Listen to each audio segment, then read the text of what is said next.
Welcome to Rates and Barrels, presented by E-Trade from Morgan Stanley. Derek VanRiper, Eno Sarris here with you. On this episode, we have a ton of news and notes because we had the long holiday weekend here in the States. Brandon Woodruff got back for the Brewers. I thought he looked pretty good in his first start back after anterior shoulder capsule repair. We'll dig into what might be next for him. We got a quick return from the IL from Corbin Carroll, maybe a little too quick. Some bad news on Clarke Schmidt. An interesting usage of Drew Rasmussen, temporarily at least, in that Rays rotation mix. We had big changes with the Nats. Talked a lot about them on last Tuesday's episode. Mike Rizzo and Davey Martinez both out with a week before the 2025 MLB draft. So the Nats making some big changes. Had a great mailbag question come in about save opportunities. And we'll dig into where the money went during the holiday weekend. Eno, how is it going for you on this Monday? It's going pretty good. It's a little crazy here in the household. We are trying to pack. Our cousins visited last minute from Hawaii, and our plane to Germany leaves tomorrow early afternoon. So a lot of stuff going on. That is a lot. It's actually, imagining your house right now is like the scenes from Home Alone, the beginning of the movie, when all the kids and cousins are like running around trying to pack, and it's just utter chaos. Yeah, no one knows like what's going on. The cleaners are here too, so there's just like extra random people. Like they're looking around like, why are there's so many more people here right now? Usually it's only like. At least the Hawaii contingent can't bring their dogs. And when the rest of our family visits, they bring their dogs, even though our dogs are not great with other dogs. So then the entire time that there are people running around, their dogs barking at each other. So that's the chaos. That's how it goes with other families. These guys couldn't bring their dogs. Well, they don't have a ton of barking. It's going to be a good trip for you. I'm excited that you're getting to go on that. And we got some great shows lined up while you're away. You can join our Discord at the link in the show description. Give us ideas along the way. Any questions, mailbag questions can go there. If you're watching us on YouTube, be sure to like this video. If you're not watching us on YouTube, subscribe to our YouTube channel. We'd love to have you there, even if you're listening as a podcast listener. Got plenty of people that do both. So be part of that crew.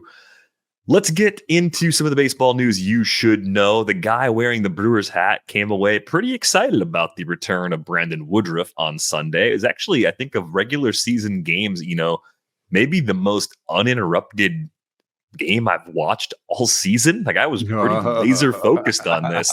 The stars aligned. The sleep schedule magically worked in a way where my son napped a little early because he slept like garbage the night before. So, I was on like a giant Americano as my third coffee watching Brandon Woodruff. So I was a little delirious. Maybe I was seeing pitch movements that weren't actually happening, and that's why I thought it was so good. But I was watching it and had the Brewers feed on because in market, and I like that crew anyway. And Vinny Rottino, who does a lot of the games as an analyst for the Brewers, was talking about the command of Brandon Woodruff and how good it looked. And I thought it looked really good too. It seemed like the two-seamer in particular, he had a lot of movement on it, but he was also putting that pitch wherever he wanted. He worked in a new sweeper. It kind of looks like Brandon Woodruff has turned into a 3 fastballs, 2 breaking balls, and a changeup guy. And he didn't have the cruising velocity that we're used to, but he did reach back for 95 and 96 on the occasions in which he really needed it. So I came away feeling good about what they got after a really long layoff for Woodruff. And then there was sort of like the human element of, hey, this guy worked through a ton of rehab, had a bunch of setbacks along the way, like the fluky kinds of setbacks that make you think the sky is falling and everything's going wrong. And I think there's at least a shot that this is better than we expected when he got hurt as far as the outcome. I think this is a pretty successful return given how few pitchers we see come back from that procedure. One thing I should have known looking backwards is that from my conversations with Brandon Woodruff and my knowledge of the Brewers pitching department, I should have realized that he wouldn't just come back as the same guy with less velo and just sort of bang his head against the wall. You know what I mean? He absolutely changed his entire arsenal. He separated his 4-seam and 2-seam more. So when he came into the league, he kind of had a 2-plane 4-seam. and so he didn't really have like a four seam and sinker. He had one pitch that was kind of both, and since he had all that time off, he really separated the four seam and sinker. If you look at the 2023 plot and the 2025 plot, they're very different. He also added a cutter, that he didn't have before. So now he has that 3 fastball look, and he's kind of leaning into more of the sinker pitcher, base package, where he changed the slider into a sweeper. Didn't really throw the curve that much, but he's got a little bit of a sideways thing going on with the sweeper and the changeup, so he can go sideways with those, and then he can have 3 different separate kinds of movement on the fastball. I mean, kudos to him. I don't think he can be who he was before. And so I think he saw that and was like, let's do this. There are other guys that survive at 93 with command, 3 fastballs and two secondaries. So he is among the tough ranks for me this week, because I'd been pessimistic based on the stuff, 104 stuff plus after that start. Some of it is floated by a good slider stuff plus, but hey, 107 stuff plus on the fastball, 108 on the sinker. Your actual mix of fastballs is part of your stuff plus now. So basically what stuff plus said is, hey, he lost stuff on his actual pitches individually, but made up for it by now having 3 fastballs. And so the one thing is, stuff plus says that he threw the cutter too much.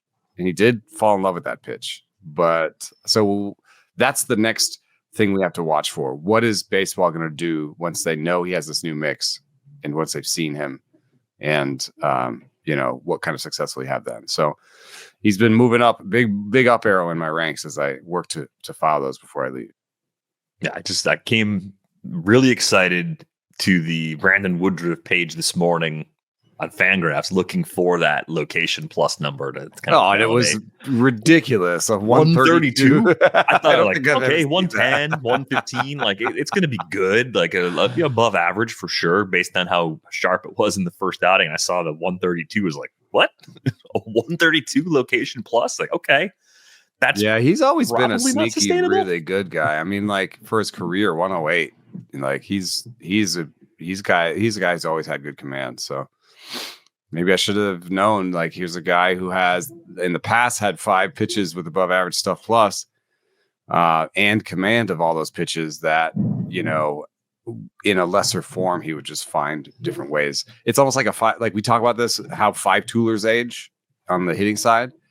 You want to have a 5-tooler because when one of the tools goes, they might still have the other 4. Yep.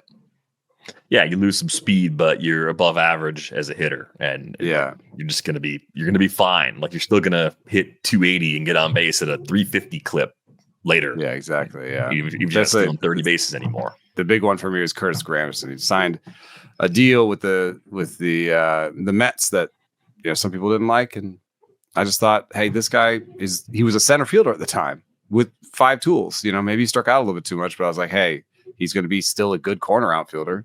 Even if he's not a good center fielder, and so on and so forth. Yeah, the corresponding move, by the way, to make room for Woodruff was something you suggested. I think it was actually during an episode. Chad Patrick got bumped, and this is just the state of the Brewers' rotation depth right now. To have a guy like Patrick and just have him kind of waiting in the wings at Nashville. I mean, Logan Henderson's been down there for several weeks, and Logan Henderson for a lot of teams would be in the rotation, getting an opportunity probably as a number 3 or number 4 starter. So a good situation sort of developing as far as getting a lot of guys healthy. Tobias Myers is pitching all right down there. So. Yeah, he's posting good numbers too. And they don't need to trade for depth. They've got depth. No. And I don't think they have enough depth where you say trade away that depth to get a bat. But maybe if it takes one of them, it might make sense for them. I think it depends on the impact of that bat. I don't know if you're trading anyone for a rental. I think you might be looking for a longer term boost, even though they have a couple of prospects that are in the upper levels that might solve a problem at third base. Like I just don't get the sense that solving that with a Band-Aid is necessarily the direction they're going to go. It just depends on who is actually available. Other moves from the Brewers real quick from a news perspective. Rhys Hoskins sprained his thumb over the weekend, so Andrew Vaughn coming up on Monday, probably going to platoon. He'll be the small side guy with Jake Bauers being the big side at first base. So more of a wait and see with Vaughn. Even in deeper leagues, I think it's more like a start or two per week until Hoskins comes back, and then maybe right back down to AAA for Andrew Vaughn if everything goes to script. Big ol' pull number with Milwaukee for Vaughn in the minors. So I wonder if they were like, hey, can we try going getting that ball? It's something I've been calling for, but with the bat tracking technology, I've realized that there may just be an aspect of his swing that doesn't lead it to a lot of pull air because he's pulling the ball with Milwaukee, but he hit 58% on the ground. So I don't know. I guess that's good. It was okay for his outcomes. Takes time just to get the adjustment to work consistently too, if you really are trying to change something up like that on the fly. Some other baseball news you should know. Corbin Carroll made a quick return from the IL. He got back on Saturday, started again on Sunday, went 0 for 9 with 5 strikeouts. I didn't think we'd see Corbin Carroll until after the All-Star break, so I don't know if this is maybe kind of a feels good enough to play. Let's just get him out there because we feel better about Carroll than we do about the backup options, and we're trying to stay in the wild card hunt. But I'm glad he's playing, but I'm also kind of guarded in my expectations for what he's going to do, given how quickly he came off that injury. Yeah, and Jake McCarthy's chance just vanished into thin air again. Sure did. And I'm starting to get the feeling that his best chance is going to come with a different organization. That might be a guy that is a post-trade deadline winner. Could see Jake McCarthy ending up on a non-contending team and getting a full run for 2 months and maybe actually being a difference maker in fantasy because he has several categories in which he can contribute. But yeah, that small fracture that Carroll was dealing with in his wrist apparently is healed enough, or healed up a little faster than we initially expected. Darvish is coming back, Does he fall into that tough ranks category you were talking about before? I mean, it's interesting. He's coming back after throwing a 64-pitch simulated game last week, Tuesday. So he's going to go from simulated game right into a real lineup facing the Diamondbacks on Monday. I know, and he's got a 2-start this week. But how many pitches he got to pitch? How good has he looked? I could tell you that his stuff plus in the minors is 102 for Darvish. He made enough pitches in front of the machines to know that. The command was there. He's a tough one for me. I have him too high right now. He's going to move down. I think I'm going to have him in the 60s somewhere. I could see him slotting in around Merrill Kelly, wide arsenal, command. He's not the big stuff guy anymore, and he does give up homers. So, and we don't know about his length in the game. And then what we also don't know is, will he finish the season healthy? Because we've had the starts and stops with him where he was rehabbing and then had to step up off of it. It could be totally possible he comes in, pitches that first game, and he's like, nope, that wasn't good. So because there's something seemingly wrong that I don't know that we know all the details. You know what I mean? Like we just hear he's like been stopped on rehab. That's not, that's not good. And then they're just like, yeah, we're just trying to see what feels good. Maybe nothing feels good. And he's going to come up and start in the big leagues and throw harder because now he's in the big leagues. And how's that going to feel? Against a good lineup. Right. Yeah. Even with Corbin Carroll banged up, like it's still a really tough lineup to navigate. So yeah, for as excited as I'd ordinarily be about a Darvish 2-step, I am cautious with this one in particular. I don't think I have him anywhere this season. I didn't wait it out injury wise. I got a fair amount of him in draft and hold because he fell so far that I was a little bit more conservative early on with my guys. It actually worked okay. Like what happened in the meantime was all of my other guys got hurt and I was just pitching everybody who was healthy. And basically Darvish is replacing Clarke Schmidt in a couple leagues. It's just like, okay. Yeah, the disappointing thing we learned over the weekend is Clarke Schmidt will likely have Tommy John surgery. And doing a little digging pre-show, I was reminded he had Tommy John surgery back in 2017. He's had some other arm injuries in the time in between. So we may get a confirmation the next day or so that he will officially have that. But that was where things sat, I think, as of Saturday when Aaron Boone was addressing the media. And the question everybody was asking, he said like early on, like, oh, just a little tightness. We're just going to check it out. And yeah. The thing here is everyone's asking, oh, do the Yankees have to get a starter now? And my gut feeling is not necessarily, because they've got a really interesting prospect, Cam Schlittler. He could get the call this week against Seattle. I think Tuesday's the day they need to go ahead and make a decision. Eventually, Luis Heel and Ryan Yarbrough are both back. Eventually, it's not that far off. It says here, Heel may be ready to start a minor league rehab stint this week. Yeah, so you get next week's an all-star week, kind of stretch him out a couple turns, like end of the month, probably a possibility for Luis Heel. Yeah, and Cam has great numbers in the minors. It is a little bit of that kind of 2 or 3 good breaking balls, not great fastballs, sinker package, not super different than Clarke Schmidt necessarily. But he has a 115 stuff plus and a 104 location plus in the minors so far on a decent amount of samples. So I've got Cam Schlittler right now at the very back end of the top 100. Just an interesting name right next to somebody like Joey Cantillo, who seems to be the benefit of the Luis L. Ortiz investigation. Yeah, and real quick, there's a little more information about that. So there were 2 pitches that were flagged that Luis Ortiz threw in different games. They were first pitches in an at-bat that were bad misses. In an inning, too. Yeah, first pitches of the inning, which on a betting slate is actually available to think people bet on, outcome of individual pitches. And there were amounts wagered that were flagged by betting integrity firms on those pitches. So that's the detail that has been revealed since we first talked about that story. Don't really like where this is headed, but we'll wait and see what else MLB turned up with that probe.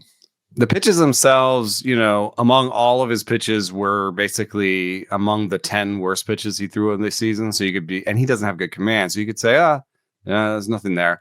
However, if you limit the sample to 0-0 pitches or pitches where he's ahead, they're the worst, 2 pitches of the season for him. Because if you think about it, a 0-0 slider, you're doing different things. You're not normally yanking like that. One of them, it looks like he just throws right into the ground. Now, that wouldn't be enough. You don't flag crazy pitches because it's baseball. It happens all the time. You slip, your feet slip, the ball slips out of your hand. Like there's any number of things that could cause you to do that, but it's the activity bet on those pitches compared with how bad they are that has raised the suspicion. The only thing that's a little bit icky is that, there's a lot of parts of this that are icky, but one thing that is low key icky is that, basically the way those things are flagged is AI as judge. In this case, AI, they basically AI wash all the drafts and be like, spot anything weird. So that is definitely something that is coming for all of us in terms of how we are evaluated at work, how we are evaluated in the public, as AI is going to judge us. And in related news, apparently the Open AI, when it was told that it was going to get shut down, tried to copy itself to external servers and then lied about it. So that's good. Well, that sounds like something that was made by people, doesn't it? Yeah, that's great. Really, these things in tandem are really good. And also, as much as I don't love prop bets because I think that's prop bets are just a real way. First of all, I think that they end up being predatory a lot of times. And then second of all, we've been talking about on this show all this time about the ball is different. The strike zone is different, and the prop get disproportionately affected by a lot of those things, because they're micro bets basically. And then on top of that, you're not really allowed to bet $2 million on the first pitch of a thing. So it couldn't have been somebody dropping a huge amount. What must have happened is a bunch of people, like the betting activity across the board was up, and so I don't know. This will be really interesting. The proof nothing that has come so far out into the public can be considered proof. I want to say that nothing that we know can be considered proof. The proof, if something happens, will be communications between him and other people. They'll be they'll be looking at his phone. They'll be looking at his interactions. They'll be looking at his money. Did he get some sort of money put into one of his accounts weirdly? So that'll be the proof. What we just know from the outside is this is how this whole thing started. Mm-hmm. Yeah, it's a strange story. And as everyone keeps saying and writing, it's not the last time we're going to have a story like this. This is just part of sports now. We're seeing it beyond baseball. We've seen it with umpires. We've seen it with players. We've seen it with the props. The props is where we saw it in basketball. Jonte Porter, there was props about how many minutes he'd play. He mucked around by saying he was injured and took himself off the court.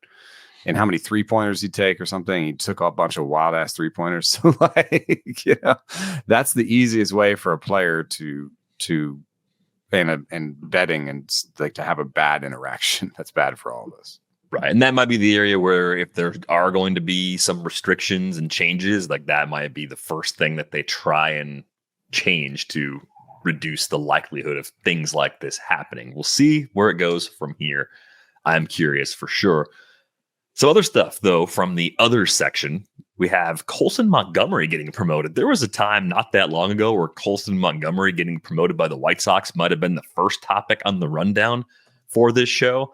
I did notice that after a little reset down in the ACL, Colson Montgomery was playing better at AAA, albeit still with a lot of strikeouts. So his season looked like it maybe had been fixed in some ways, like a mechanical adjustments, whatever it was that he was making.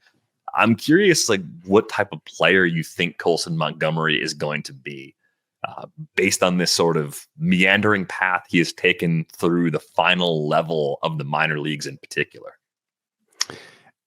So the bat speed is good and not much else. Like he doesn't run well. I think there were some questions about his defense from the beginning. They gave him a 30/40 future fielding at Fangraphs. And obviously you mentioned the strikeouts and the swinging strikes, but the swinging strikes are not crazy. We've seen bigger numbers. He had 13s and 14s in terms of swinging strike rates. Colson Montgomery did. And we've seen 16s and 17s and 18s from legitimate prospects. Right. So I actually think he'll fall into a bucket that Oopsie is kind of pointing us towards. Oopsie's the one that has bat speed the most prominently within it. It says 220 average, 300 OBP. I'm going to muck around with that slugging a little bit and give him a 400 slugging. That's not what he's projected for. 378. But 220, 300, 400. If he can play third base for them, that works. If he can play second base for them, if he can play better shortstop than Maydroth right now, they're playing him at shortstop. It'll be a weird combination of skills. It is kind of like the 3 true outcome slugger at first base, but at short. Yeah, that is a pretty strange combination. And I think the other complicating factor in Colson Montgomery's development has been a lot of injuries. That cost him time at various levels. You could spin that in a hopeful direction too. Just be like, hey, maybe this is the first time he's actually going to play for a full season and actually start to make all the adjustments. And you start with good bat speed. It's not nothing. Yeah, you look down at AAA this year. I mentioned the demotion to the complex and then coming back. It was an 83 WRC plus across both parts of his season put together. 11 homers in 55 games. That 33.9% K rate at AAA is weirdly high. Like he's shown elevated strikeout rates before, but even the jump we saw at the AAA level could be somewhat the result of ABS. Like it's a lot of different factors that you have to account for. So I think he's more of like a deep league fantasy player for now. I don't think there's anything guaranteed as far as immediate results, especially. I think Eric Longenhagen's write-up over at Fangraphs even points to a long adjustment period. Any player that strikes out that much at AAA is probably going to go through a lengthy adjustment period, and that likely means a low batting average, a low spot in the batting order until they start to figure it out. But I don't know, it might be one of those guys where the shine is gone and there's still reasons to like him. That's kind of the vibe I have right now when I look at Colson Montgomery. So I kind of want to see what happens after a month or so. Is he hitting the ball hard? Is he doing some of the things that we thought he would do a couple of years ago? Is he actually doing those things, even if the top line results aren't there? 76.5 mile an hour bat speed, dude. Like, a lot of bat speed. Legit. It is legit. So I know that in my 12-team dynasty, somebody tried to pick him up, and I was like, that's the only prospect I've got, which is not, I don't have good prospects. I've been selling them pretty hard. But I was like, don't touch my one prospect. I was surprised. This is a little bit of a call ahead to where the money went, because obviously people were picking him up. He went for $50-something in one of my leagues where I got Zach Geloff for 11. And I was similar kind of profile. And with Geloff, he's already at least kind of started down the path of having to make the adjustments at the big league level. But I think statistically, that's a good slash line sort of comp. I guess the main difference for me is I don't steals. Yeah, I don't think Montgomery's more than like an 8 to 10 steals guy in the long run, like at like a higher end, and Geloff could do a lot more in that category. But yeah, I do think the lower average, maybe lower OBP sort of grind for a while that Geloff has been on, I think that's a path Montgomery might follow. Yeah, bad news for Jameson Taillon. Came up with a calf strain. These things don't seem like a big deal, but they can cost you 3 weeks or a month, just in terms of slowing it down, starting the rehab and getting back. And so for a player also like Taillon, who maybe borderline keep in most situations, borderline keeper, borderline on your roster, I think you just move on and try to find some value in the meantime. I don't think you want to nurse this one along. Although, Taillon is a respectable veteran pitcher with a nice arsenal who knows how to get outs. I mean, he's not at all a bad pitcher. It's just the top end upside is not there anymore, really. It's a tough hold though for the timetable. It's just long enough where you might be better off dropping him and then trying to get him back later, as opposed to waiting it out in case this takes until the early or middle of August for him to actually get back into that Cubs rotation. We might get a look at Chris Flexen as a starter. He's been really effective in a relief role, even though it's 17 strikeouts in 32 2/3 innings, but a 0.83 ERA and a 0.86 whip. I don't know how he's doing it. Optimal usage. I am not going to take part in that. No, I'm a little more interested in Jordan Wicks if they go that route. Oh, yes. That's why Wicks is up. And Wicks is a little bit interesting. He pitched like 2 innings in his last outing. So I wonder if they're going to just sort of Wicks and Flexen, like sort of bullpen game-ish. Yeah, July 6th. So Sunday, 3 1/3, 41 pitches. And what was that? What was that game like? That was Boyd. He just came on to save the bullpen, I guess. Yeah, it was a blowout. It was 11-0. Weird. I would rather see Wicks in that role than Flexen. I think I've seen enough Chris Flexen in back ends of rotations to just know it's not going to work, even though it's worked really well for him in the win. Wicks has to make my top win 50 just in case he gets it. Yeah, I got to move him in somehow.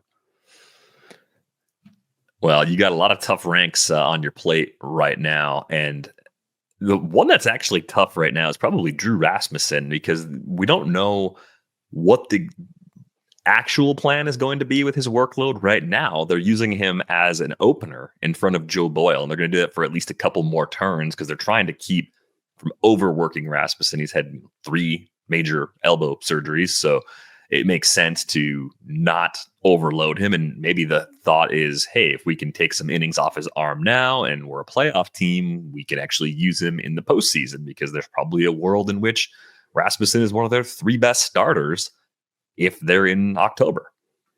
Yeah, my math is that they've mentioned that 150 is kind of a hard cap for them. for Drew Rasmussen. He's at 87, so obviously he couldn't just keep going what he's doing. He would get past that 150 number. What I think you do is I did this math on the Discord trying to explain. I think you get through all of July with another 8 innings. So you basically do this 2-start thing through July. What you're doing is you take the All-Star break off. You get 3 or 4 starts where it's two innings like this, and then you have you're at around 90. You're 90 something pitches, 95. Then you have 30-ish, 25 to 30 innings of regular usage for 2 months. So I think you're thinking about nursing. You'd have to nurse him along till August. I think it's worth it. He's a really good pitcher. I would hang on, because in the worst, looking at like 4 and 5 inning starts, probably a lot, even after you get to that August window. You're not pushing him 6 and 7 really ever. Right. So in quality start leagues, like there are definitely leagues where he's just not a great option, but he can get wins in 4 and 5s. I think, maybe they switch it in terms of who's in front of whom at some point, but he's also just so good per inning that if in draft and holds, there are going to be times where you just play him because he's got 2 starts. Even, it might be 4 or 5 innings, but it'd be great, And so I think he's worth holding. I've got him still in my top 25, but the very back end. Okay, so you get him back at the top 25. I get it, because the skills are there, but the shorter term outlook is just a little bit cloudy because of what they're trying to do in the best interest of trying to keep him healthy. Joe Boyle, though, has been picking up the opportunity in bulk, and he's pitched really well at AAA this year. A 10.6% walk rate from Joe Boyle at AAA, striking out nearly a third of the batters he's facing. I mean, that's everything you'd always hope for from Joe Boyle. And now if he's working in the bulk role, it's kind of like we talked about with Ben Kasperius a couple weeks ago. This should work and actually be an optimized role for fantasy purposes, where you have the high probability of being in the game long enough to get a win. Ratios end up being good because you're not getting overexposed to the lineup a third time. And he doesn't have to face the meat of the order 3 times. Yeah, exactly. Yeah, I've got Joe Boyle firmly in my top 100. Right now, he's in mid 80s. I've got him ahead of kind of the boring veterans like Jose Barrios. And right now I have him behind some of the injury returners. Maybe that'll change. Luis Gil, Grayson Rodriguez, just sort of right ahead of him. It's funny because it's just the shape of the season, right? I'd rather have Luis Gil and Grayson Rodriguez for the rest of the season, because I actually do think they'll have more innings. But for the next 3 weeks, I'd probably rather have Joe Boyle. Yeah, I mean, you got to play what's in front of you. If you're desperate for the innings, especially, you're probably ranking Boyle ahead of those guys. If you already have injuries on your roster, you can't stash more than what you already have. But interesting usage from the Rays. Not surprised to see things playing out that way. The non-fantasy news of the weekend, the Nationals making big changes. Mike Rizzo and Davey Martinez out. Rizzo was kind of heading up baseball operations, I should say, for 17 years. I mean, one of the longest tenured executives in the game. So surprising to see both let go simultaneously. I mean, Davey Martinez was their manager when they won the World Series in 2019. We talked about how much they have struggled since that World Series, being second in losses to only the Rockies during that span. I mean, it's been a brutal rebuild, even though so many things went right with the Juan Soto trade in particular. So it's Mike DiBartolo taking over as the interim GM, with the Nats having the first pick in the draft, which begins on Sunday. So it's not like they brought in someone from the outside. You really couldn't do that with the draft within a week. Plus, they prepped it. Their board is ready. Yeah, like they have been at one. They know what they want to do already, and their plans with the picks around that are also probably in place anyway. You think about all this though, and the question I come to is leading the Nationals baseball operations a good job in the scope of similar jobs in baseball? They're all good jobs in the sense we'd all love to run a baseball team. It's a high-paying job where you run a baseball team. It's not a bad job. It's a great job. But thinking about it in the context of the NL East, the spending, and how different that is now versus when they were competitive. And even thinking about how when the Nationals peaked, it followed back-to-back 1-1 picks of Strasburg and Harper that were more of the consensus no-brainer variety. Any team in that spot would have taken those players with those picks. And then hitting on Anthony Rendon with an early first rounder and getting early career very good results from Rendon too. Like a lot of things kind of fell into place all at once. If you don't have ownership willing to spend, top 10 the way they did 7 out of 8 seasons from 2014 to 2021, how are you going to be consistently competitive in a division that features Steve Cohen, who will seemingly go to the upper bounds of baseball spending to build a competitive team? You have the Phillies ownership group clearly spending in a win now phase right now and maybe unlikely to go through lengthy rebuilds. And of course, you have Atlanta, generally well-run organization that has a strong core, even though they're in the midst of a down year. It's like, how tough is this job, I guess, is the better way to say it. I'm going to flip the script a little bit, though, and point to those years where they did have good spending and say it's in there, right? That, this is the team that if they were performing better this year, Rizzo could have maybe even kept his job and signed a big free agent, you know? It's just how things have worked out. I would say that there are some really low-hanging pieces of fruit that the Nationals aren't doing that most teams are doing that you could come in and probably implement and maybe see some small improvements right away. So it's definitely like it's got to be an easier job than running the Pirates, right? I think you'll have more resources than you will there.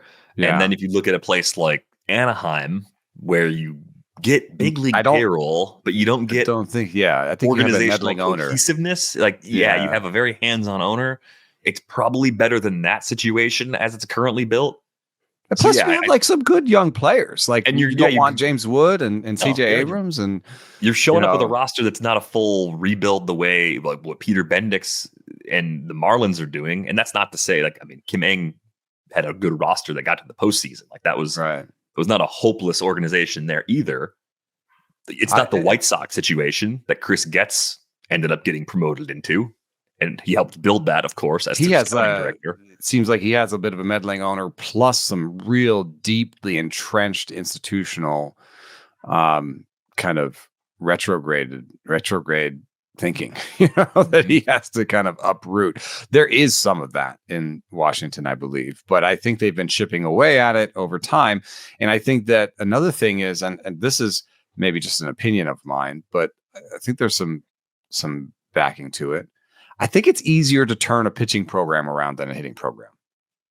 I think it's easier because if you think about how pitching is being developed these days, the benchmarks for success in terms of development, the sort of developmental things hoops that we go through, the things that we do across baseball, they're more established, Like everybody has a stuff plus, and everybody looks at pitch movements and looks at seam shifted wake and says, "Oh, can we get more movement out of this pitch doing this?" Or it's been like it can't be that hard. What you're saying is we're not up to speed in pitching where everybody's up to speed to a certain degree, and there's lots of extra coaches that you can hire. There's pretty good pitching coaches, and this program needs help, and so you can come in and be like, okay, I'm going to really pay attention to pitching because we've got some good hitting in place. And I think you could do things. I think you could make change in this organization pretty quickly. And I did want to address something like, I do think that the person that comes in is going to have to make some change. It's going to have to change personnel. And maybe in the past I've been like a little bit gung ho about that. And we talk about turning the tanker and how you have to kind of you have to fire people. And I maybe I expressed that in too gung ho a manner. And I understand these people, everybody in these organizations knows there are people, first of all, and they know a lot about baseball. But I also just feel like if you're the GM in that seat and you want to make the team in your image, like it's something you got to do. So I do think that somebody would have to come in and kind of give it a year to figure out, who thinks about baseball the same way that they do. But that'll be part of the process in Washington as well, because when you hear these things like they're the only one that doesn't have a trajectory system, you're just like, okay, so they don't necessarily value the things that most organizations value right now. Right. And I mean, and we talk about the Rockies all the time in that light too, where it's like they're just behind, and it seems like a miserable combination of you're far behind, you have some longer term folks who are just not on board with modernizing the approach. And I don't want to dismiss that there's a lot of value in different approaches to the game. I think what you need a willingness to learn, but you also need people who like can buy into the bigger vision. Like I can still imagine you have people that don't necessarily agree with every aspect of a modern organization who could still be very helpful to you if they were respectful of the idea of doing things differently, right? I'm with you. It's not just, hey, let's just fire a bunch of people. It doesn't matter. It does matter. These are humans. Like these are people whose livelihoods are built in the game. But there's a difference between like, being old school and having a growth mindset, to some extent. Brent Strom was kind of an old school pitching coach, but he really partnered well with the Astros, who were a super progressive, forward-thinking, data-based thing, because he was like, yeah, teach me, tell me more. I want to learn more. So, that kind of person needs to stay. So I'm not just saying everybody who has old school thinking, you're gone. It's like old school thinking, but a growth mindset, that is super helpful. You want that on your team because they will have a mental Rolodex of all sorts of different situations. They're probably pretty good at like interacting with people, because they're an old school baseball person. Everybody in baseball like knows that sort of vibe. And then if they are willing to learn, then you can bring some new information to them, and maybe that'll make them even better coaches. Yeah. So I'm curious to see what direction they go. And I brought it up in the framing of, hey, is this a good job? Because I was trying to hone in on what type of interest there might be. I just remember thinking about like the Orioles maybe 10, 12 years ago. They had their head of baseball ops position, whatever they were calling it, GM at the time. And there were people that were just turning it down before even talking. That's right. Like not interested, don't want it. It's like, okay, that's similar factors, willingness to spend, and maybe divisional factors. It's kind of similar, right? But plus, I think actually, there are some things to like here, like very similar, same market, in that there is a little bit of a Baltimore versus Washington thing that, I don't want to speak out of turn because I don't know every piece of detail. This is like an Evangelic thing, but the whole arguing about, and maybe Britt has more to say about this too, but the whole arguing about the local TV contract, and they had the shared contract, and like all that, they are locked in battle. They're competing for some of the same seats, people, butts and seats, I think. Yeah. And maybe the relative expectations of ownership, because of all the factors of the Mets, the Phillies, the Braves, maybe they're slightly lower. Like, I'm not saying that is necessarily making the job easy, because beating those teams will still be difficult, but maybe you're not going in there and getting fired in 3 years if you don't advance to the NLCS. Yeah, but what sucks a little bit is that this is in the this should be the part where the rebuild is coming together. Mm-hmm. So if you were taking it over as a GM, you're like, how many years are you actually giving me? Because I don't really want to start a rebuild over. Like, you don't want to take over this team and trade Mackenzie Gore and tear it down to the nuts and, start over, because it seems to be a team that's more coalescing. So this is the kind of thing where they want some pretty immediate results. So that's a little bit part of the stress too. This isn't like, we know it's going to be a deep rebuild and it's going to be hard. No, they're like, this wants to be competitive the next 2 years. Yeah, so I think that will change their pool of applicants if they're not going to keep, Di Bartolo in as their interim. If they're going to remove the interim tag from him, then they're going to choose someone that's probably won before. And I wonder, I mean, the ideal hire, at least based on what I know and success guys have had and people have had at different organizations, would be someone like James Click. Like James Click just got pushed out. I don't know. I think like a Dave Dombrowski might be all right. A Dombrowski could work there somebody too. Who's like takes you over the fishing line. You know, he's like, okay, I think you got some Rizzo's good like a pieces Dombrowski in his approach. I think it's a very like trade the prospects, build around veteran core, like spend in free agency. Like I felt like the Rizzo strengths were more on that Dombrowski part of the plot. So I think you might need someone who's a little bit more modern. The Discord to pull it all together. The Discord is talking about whether how much of the sort of good scout flowers should Mike Rizzo get. And I don't know. I think just pulling off that Soto trade and basically nailing almost every single, the only one he missed on was Hassel, I think that gets you a lot of credit. Yeah. And to say that a lot of the hits have been top of the draft 1-1s or, first round picks it's not always easy to nail those either.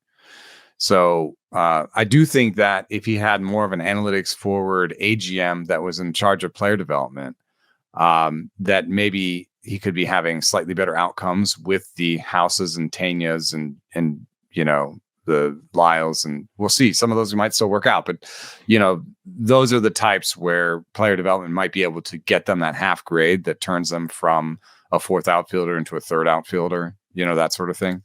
There may be some evidence that they're not great at that, but I look at this lineup and say, give me this team. I want it. I would take this job. I would take this job because I'm like, I like that lineup. I don't think it's hopeless at all. Like I just pictures, change the pitching program a little bit. And what's our budget? What can I do to spend? Can I get the trajectory machine here? Like can yesterday, I sign Dylan Cease next year? Yeah, that's because I would. I mean, and I think expanded playoffs are great if you're taking this job because you feel the divisional stuff can kind of be a wash sometimes. If it doesn't matter, you don't have to win the division to win it all, So we'll see where they go from here. Interesting times though in DC. Let's take a look at this mailbag question here. This one came in from Lou, and it's a question about the relationship between team quality and save opportunities. And at the time it was asked, I thought, I think I've seen a little blurb at the beginning of the Forecaster for sure about that. I was trying to find some stuff that Greg Jewett wrote at one point, and maybe I'm just misremembering what I've read. It's possible. My brain's a little fried, a little soggy. Lou's question was, has anyone ever seen research on projecting team save opportunities? I feel like there is some sort of sweet spot where the team has a strong starting rotation and an average offense. If the offense is too good, there are too many blowouts. And what I remembered vaguely was that it's still generally good if you are targeting closers on a better team. And that is exactly what the Forecaster said. Patrick Davitt has an essay in this year's Forecaster. I think it's been in some previous years' ones too. And it says more wins leads to more saves is generally correct. Over 5 studied seasons, the percentage of wins that were saved was about 50%, and half of all team seasons fell in the 48 to 56% range as far as the percentage of wins that were saved. Many outliers, though, looking at the team individual seasons, because higher win teams do get more blowout wins. 73% close games, wins by 3 runs or less for poor teams compared to 56% teams better ones. So, but the gap still, because those teams that have more blowouts win more, they still end up getting you more saves typically. I do think you touched on a little bit of that analysis is great because it's a sort of top level team is good, but you also sort of alluded to the fact that there are different ways to be good, and there are different structures to goodness.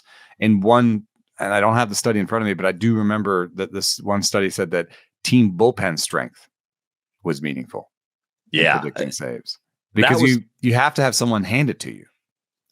That was where I thought maybe some of the noise comes in from the range. Okay, some of those teams are elite offensive teams that maybe do win even more, a larger percentage of those games by blowout. Like that could be one differentiating factor. But you're right. You need everything in that bridge to still be consistently good to save games. Like think about Boston, as a team, Boston is 46-45. So you think, oh, well, they're just, they're an even team. And yet if you think about it, Chapman with 15 saves is a huge win for anybody who invested in him. And also it also makes sense to say, well, Boston may be a 500 team overall, but they have the fourth best bullpen in the big leagues. So you have some of that. Then I guess as a foil to that, Texas by Fangraphs pitching WAR is the seventh best bullpen, and they have not produced a single closer. So there is this relationship between the quality of the single pitcher you have and the bullpen around them. A good team that maybe has struggled to give their closer more wins or more saves, because of the overall quality of the bullpen might be the Angels, who have the worst bullpen in the big leagues, and yet Kenley Jansen still has 15 saves. So I think that right there kind of gives you this feeling that I tend to focus on the individual quality of the reliever in question, because I think a lot of those things can go out the door. And what'll be the difference in the end between Kenley Jansen or Aroldis Chapman? Maybe 5 saves, and the cost difference was pretty big. So you have all these different factors where you're like, what is this pitcher, the reliever, going to cost me? And what do I think? How much should I think about all the team factors around him? I prefer to say, is this clearly the best pitcher in this bullpen? And it maybe, and is this bullpen okay? But I don't actually think about that much. I don't think about team factors that much when I draft relievers, other than to say, is this clearly the best reliever in this bullpen? Yeah, I think the only consistent thing I've been doing is just lopping off the absolute horrendous teams at the bottom. I'm much less interested in Rockies relievers and White Sox relievers. Even Grant Taylor's a really interesting pitcher to me, but that team is so bad that you might be waiting forever for those opportunities. And that's kind of where I'm maybe team quality so low, not worth the squeeze. I think, sometimes you can wait it out and not invest on the front end and be like, oh, I'll take Ronnie Henriquez now, for not too much money. But I'd rather stay out of especially in draft and hold season and before anything. I drafted a bunch of Anthony Benders, and it's like, okay, congratulations, you got the setup guy on the Miami Marlins. Good job. Yeah, and there were some other interesting essays in the beginning of the Forecaster, looking at just number of saves the previous year and stickiness to the job the following year. And there are other factors like that. You'll see some patterns that develop. And I think the Marlins, to me, would be one of those teams where they just did not have a guy going into the year.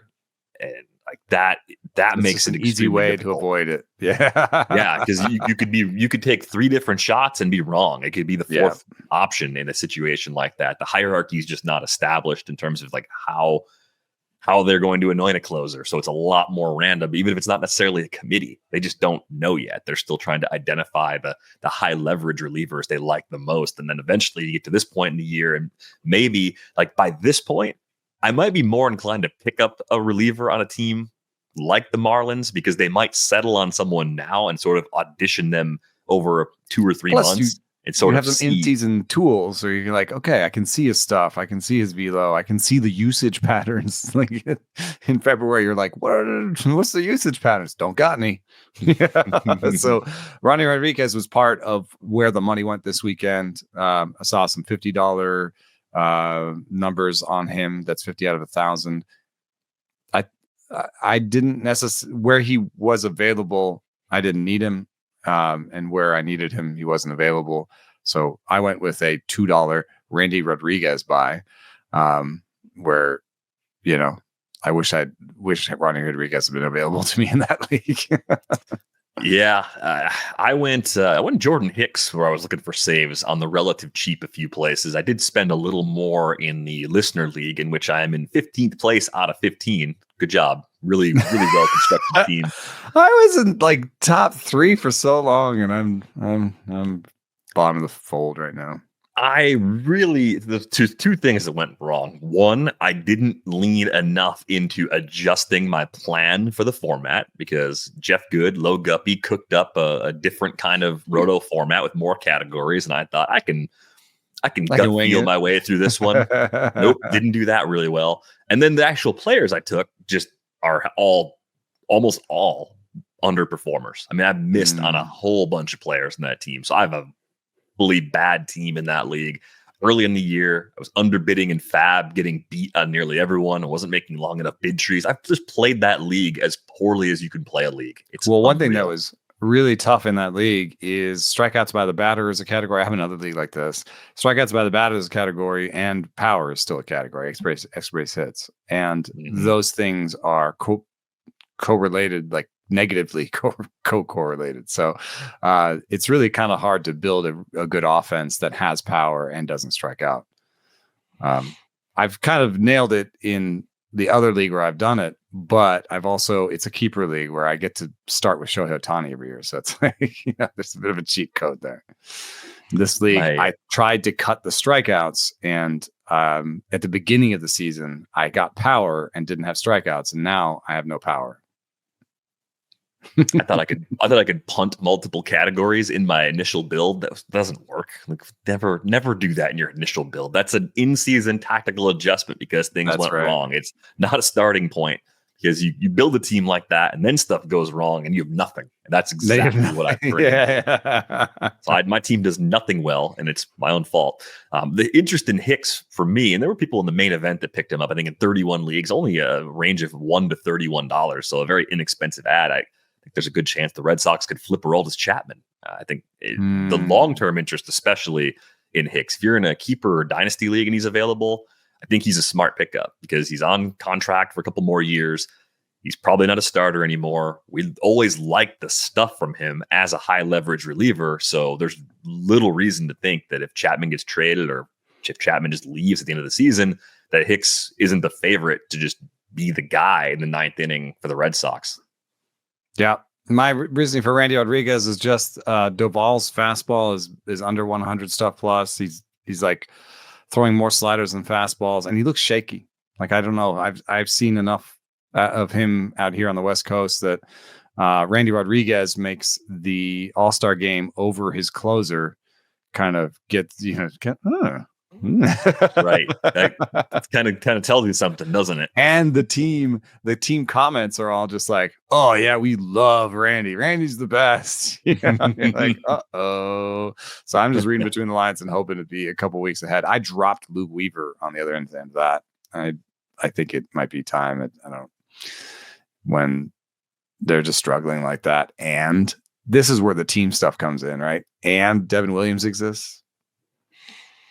It's funny, though, that for as bad as it's been recently for Luke Weaver, it still looks a lot on paper like last season. It's a 3.19 ERA instead of a 2.89. It's a 0.90 whip instead of a 0.93. Lighter workload. I think did he have an IL stint this year? I think Luke Weaver may have missed some time, or they're just wisely not using him as heavily. I thought he had an IL stint, though, too. All that's to say, like, yeah, you have a guy that you traded for that has shown better skills historically and probably makes more sense.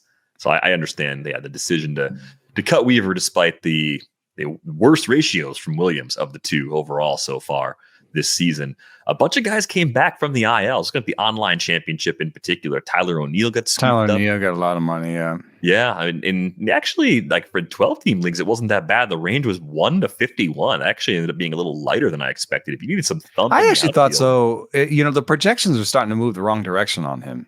I noticed this in Rasball where, like, I was going to put him at the top of a bat tree that I had, and I looked at the Rasball weekly projections, and for this coming week, Tyler O'Neill was like a 250.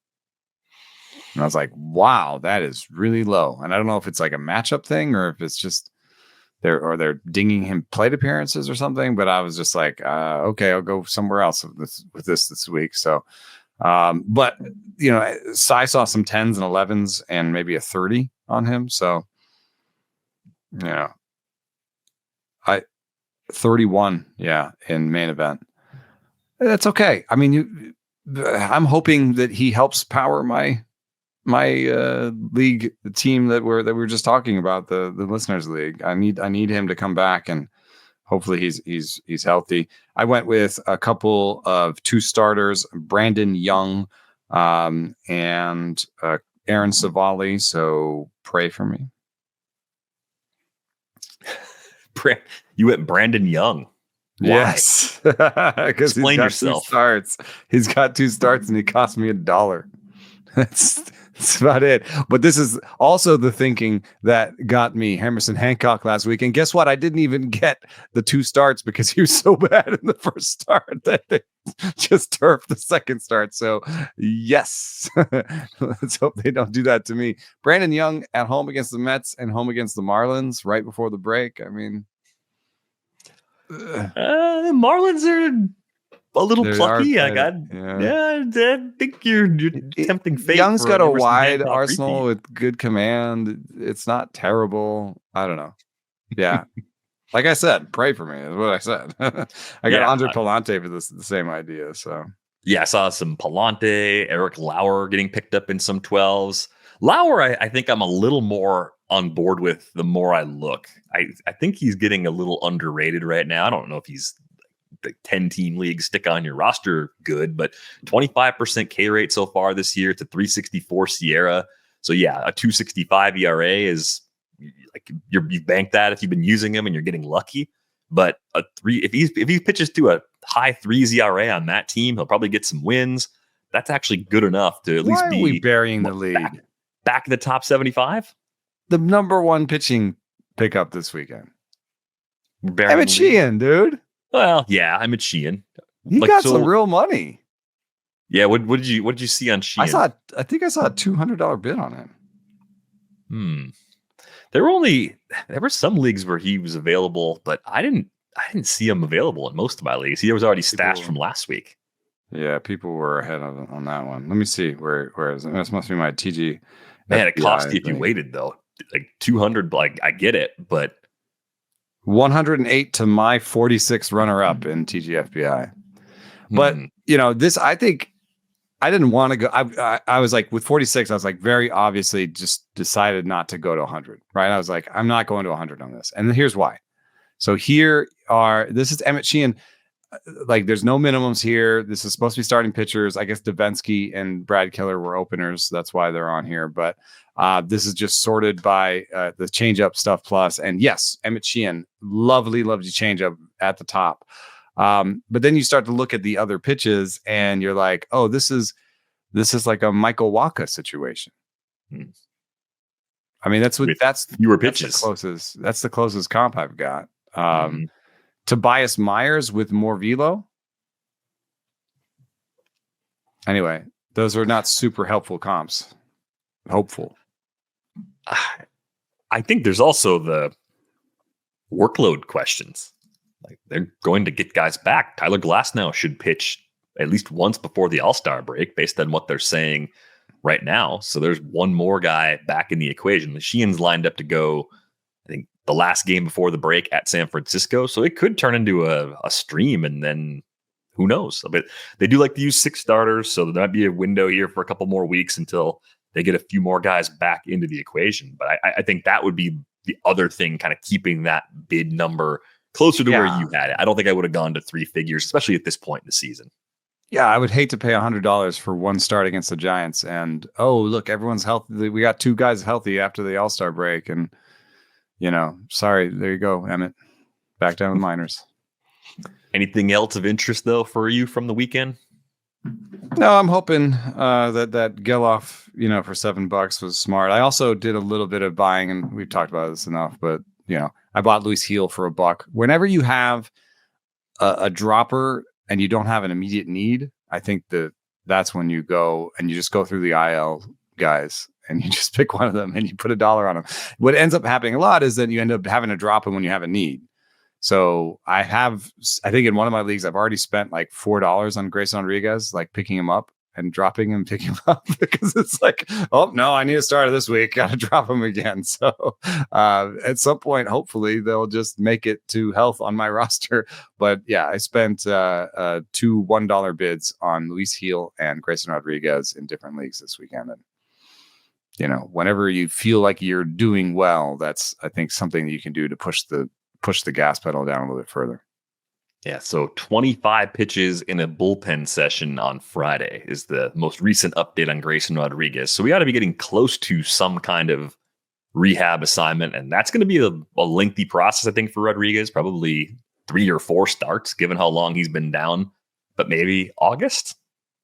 Yeah, I have a little Bieber heel and Grayson Rodriguez grouping. I put Bryce Miller down in there for now. Bryce Miller might be closer to getting back, but he also has had worse results on the field. So there's this like weird combination where you're like, how good are they? And, that made Yu Darvish a little bit of a tough rank, because the projections are only okay, but he's closer than a lot of the other guys. So I just ended up taking all the injured guys and like putting them in groups. I don't know what to do. Please, on the Discord, help me make these rankings better, because what I end up doing is just having like 2 or 3 pockets of injured guys to being like, this is roughly, but injuries in every league have different settings, and you have different IL settings. You have different ways to deal with them. And I know Nick Pollock just takes them off. Should I just take all the guys who are currently injured and not pitching and make a second ranking? Where it's like, here's a ranking of the injured pitchers. I don't know if even ranking them against each other is necessarily the move. What if you had them separate, but what if you indicated where they'd be ranked if they were completely healthy? Like maybe that's more helpful. Like how valuable? Like Tyler Glasnow. If Tyler Glasnow is completely healthy, and you have that ranking in May versus June, like your ranking's probably going to be pretty consistent. You're going to say, well, when he comes back, I think he's a top 25 starter. And if you just have that, you're at least comparing, because I think what you're doing is you're comparing potential stashes in a lot of instances, and you have a limited number of stashes, but you just want to know, like, am I stashing the best possible guy? And then if you have an indicator of when they're expected back, then you can decide, I'm looking for the best guy who's going to be back by this date, and then they can kind of like choose based on their format, and that might be about as well as you can do with a list. And then you're not jamming guys that are 3 or 4 weeks away from returning up on the list in places where you're like, I wouldn't. Where do I put Spencer Schwellenbach? Some people are cutting him because like, what are you going to do? You don't have enough IL spots, or maybe you have no IL spots. Like that's a tough call you have to make. Okay, I'm gonna suggest something, and on the Discord, you guys can tell me if this is good. I take them out. I put next to them maybe a fully healthy rank and a possible return date, and then I tier them, and I tier them in don't drop until you have to. Don't drop unless you have to. Sure. Start time to stash, and probably drop. Like wait, wait drop if you have to. Yeah, like something like that. And then they can move around in those based on when they like. If their return date is getting closer, then it's like time to stash. They move from wait or drop if you have to time to stash, and that's where Grayson Rodriguez and Luis Gil are for me right now. They're moving into time to stash, so I could have like 3 or 4 tiers. Then I could take those out, and then I could actually have a ranking of 150 healthy starting pitchers, and so people could be looking at actual options, I guess. Right. Because you probably have some loose rules where you say, I'm usually not waiting more than 3 weeks if I don't have IL spots. And like the exception would be if we're talking about a top 5 or a top 10 pitcher, maybe I would still wait it out in that instance. So right now in my rankings, I have a grouping around 55, which is these guys are so good that you have to hold them.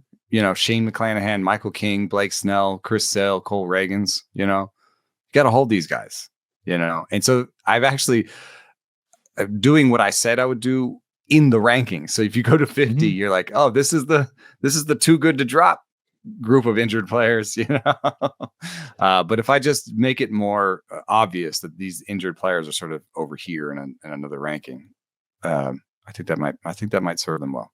That might be the best you can do given the constraints of how lists work. But yeah, feedback in the Discord, always welcome. Be sure to drop us a note there. You can join the Discord if you haven't done so already with a link in the show description.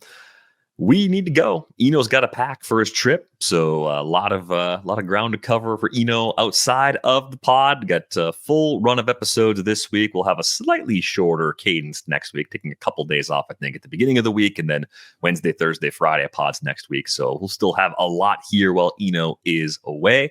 Thanks to our producer, Brian Smith, putting this episode together. That's going to do it for this episode of Rates and Barrels. We're back with you on Tuesday. Thanks for listening.